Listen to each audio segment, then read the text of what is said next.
អូខេនេះគឺជារឿងពិតរបស់ក្មេងប្រុសម្នាក់ដែលឪពុកបោះបង់ចោលតាំងពីតូច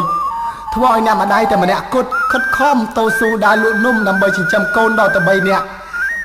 អ្នកម្ដាយដើរតួជាប្រុសផងអ្នកម្ដាយដើរតួជាស្រីផងតែអ្នកមានអារម្មណ៍បែបណាបើសិនជារឿងនេះជារឿងរបស់អ្នកហើយនេះគឺជារឿងពិតរបស់ខ្ញុំអូខេស្ដាប់នេះគឺជារឿងពិតរបស់ខ្ញុំតាំងពីតូចដល់ធំរស់នៅសែនលំបាកអត់ប៉ាមានម៉ាក់សែនកំសត់វេទនាទោះបីឆ្មៃកោទោះបីជាកុំកំព្រាតែខ្ញុំដឹងថាអ្វីដែលវេទនាមានម៉ាក់អត់ប៉ារស់នៅឈឺផ្សាចិត្តខ្ញុំមិនចង់យំតែភ្នែកកតាហូខ្ញុំជឿពីណាមទ្រូងនៅពេលដែលខ្ញុំឃើញគេមានម៉ាក់អីគេមានប៉ាជូនទៅសាលាចំណែកខ្ញុំវិញនៅលើផ្លូវមួយដូចជាក្មេងអនាថាកុនដោយកុនដែងដូចជាខ្លែងដាច់ខ្សែអស់នៅលើវេហាជឿគិតខ្ញុំមើលថាជីវិតរបស់ខ្ញុំវេទនាប៉ុណ្ណាពុតប៉ានឹងម៉ាក់បែកបាក់គ្រួសារម៉ាក់ទុករូបកូននៅជាមួយយីតាអរគុណដល់ម៉ាក់រូបកូនដឹងថានៅម៉ាក់ជឿផ្សាពុតកម្មវាសនាម៉ាក់ហូរទឹកភ្នែកពេលដែលកូនវិចាម៉ាក់ហូរទឹកភ្នែកពេលដែលគេមើលងាយកូនថាកូនអត់ប៉ាម៉ាក់ហូរទឹកភ្នែកមិនដឹងនិយាយយ៉ាងណាម៉ាក់អាណិតរូបកូនម៉ាក់ស្រឡាញ់រូបកូនម៉ាក់មិនចង់ឲ្យកូននេះដើរបាត់ផ្សារម៉ាក់មិនចង់ឲ្យកូននេះតែតោកូនឯកាកូនឈឺផ្សាម៉ាក់ស្រឡាញ់រូបកូនពេលដែលកូនអត់ប៉ាកូនឈឺ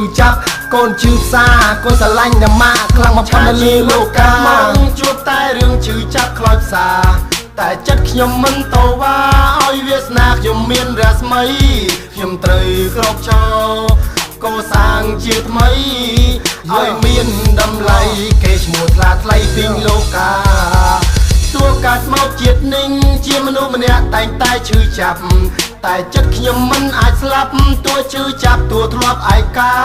ខ្ញុំត្រូវក្រោកឈรงើបឡើងជាថ្មីជំនះអ្វីៗដែលជាឧបសគ្គរារាំងយើង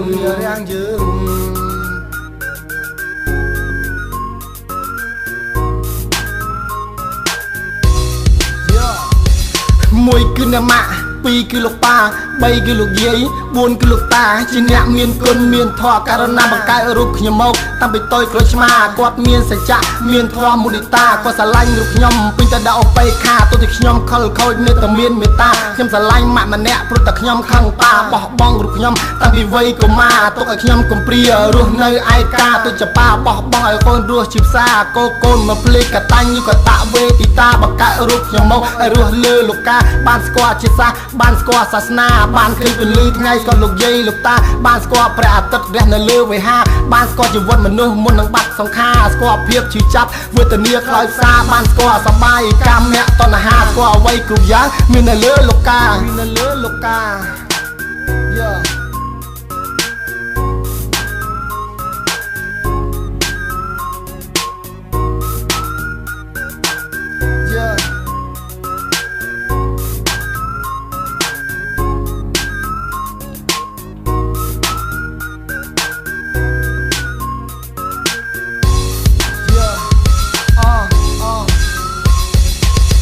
ជីវិតកើតមកជួបតែរឿងឈឺចាប់ខ្លោចផ្សាតែចិត្តខ្ញុំមិនតវ៉ាឲ្យវាសនាខ្ញុំមានរស្មីខ្ញុំត្រូវក្រោកឈរកសាងជាថ្មីឲ្យមានតម្លៃគេឈ្មោះថ្លាថ្លៃពីលោកាទោះកើតមកជាតិនឹងជាមនុស្សម្នាក់តែងតែឈឺចាប់តែចិត្តខ្ញុំមិនអាចស្លាប់ទោះឈឺចាប់ទោះធ្លាប់ឯកាខ្ញុំត្រូវក្រោកឈรงើបឡើងជាថ្មី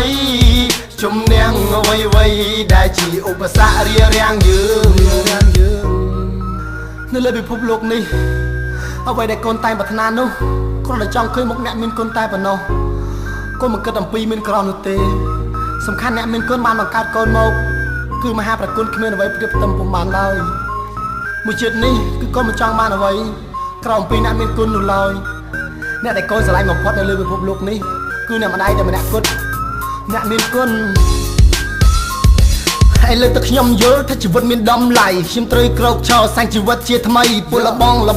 ដែលមិនទាន់ដឹងអីញៀនឆ្នាំញៀនម៉ាជុកកាឆារាល់ថ្ងៃបើគិតពីធ្វើអញ្ចឹងអនាគតជាស្អីយើងត្រូវក្រោកឈរសាំងជីវិតជាថ្មីឈប់ខ្សែគ្រឿងញៀនឈប់បំពេញលោកីយើងចាប់ដៃគ្នាធ្វើអ្វីដែលថ្មីយើងឈប់កំសាកតោកយ៉ាក្រក្រៃព្យាយាមប្រឹងប្រែងអនាគតខ្លះថ្លៃកុំយកពេលវេលាទៅធ្វើអ្វីគ្មានន័យព្យាយាមតស៊ូគង់តែបានជោគជ័យធ្វើឲ្យជីវិតមានពលឺថ្លាថ្លៃប្រៀបដូចព្រះច័ន្ទរះបំភ្លឺផែនដីដកដង្ហើមឲ្យវែងហើយគិតជាថ្មីបំភ្លេចចោលរឿងអតីតវបដិសេរីជាយមាំងកលៀងឬមាំងគល់ជោគជ័យងើបឈរម្ដងទៀតចាប់ផ្ដើមក្តាប់ក្តៃស្រែកថាជាយោជីវិតខ្ញុំមានន័យស្រែកថាជាយោជីវិតខ្ញុំថ្លាថ្លៃយោហើយបទនេះដែរសូមផ្ញើជូនទៅអ្នកដែលមានរឿងពិតដូចជាខ្ញុំ